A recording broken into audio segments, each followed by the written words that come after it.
ముఖ్యంగా ఆర్థికంగా బలహీనమైన, మానసికంగా బలహీనమైన వాళ్ళని ఇంకాస్త మనం అన్యాయం చేసే ప్రయత్నం చేసామంటే వాళ్ళు పైకి ఏం చెయ్యలేకపోవచ్చు. దేవుడు ఇలా చేశాడు అని కళ్ళజోడు తీసి కళ్ళు ఒత్తుకుంటారమ్మా, కానీ ఆ ఉసురు మనకి తగులుతుంది. ఎందుకంటే భగవంతుడు బలహీనుల పార్టీ, భగవంతుడు పేదల పార్టీ, ధనవంతుల పార్టీ కాదు. ప్రత్యక్ష ప్రమాణం చెబుతున్న భగవంతుడు పేదల పార్టీ, ధనవంతుల పార్టీ కాదు. కుచేలుణ్ణి ఐశ్వర్యవంతుడిని చేశాడు, కుబేరుడు అప్పు ఇప్పటికీ తీర్చల. దేవుడు ఎవరి పార్టీయో మీరు చూసుకో.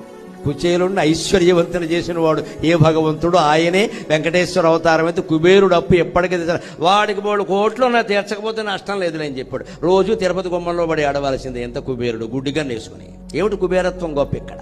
భగవంతుడు పేదల పార్టీ, భగవంతుడు బలహీనుల పార్టీ, భగవంతుడు మానసికంగా దుఃఖపడే వాళ్ళ పార్టీ, భగవంతుడు సుఖంగా ఉండేవాళ్ళ పార్టీ కాదు, దుఃఖంలో ఉన్నవాళ్ళ పార్టీ. దుఃఖంలో ఓదార్పే కరుణ, ఆ కరుణే భగవంతుడు.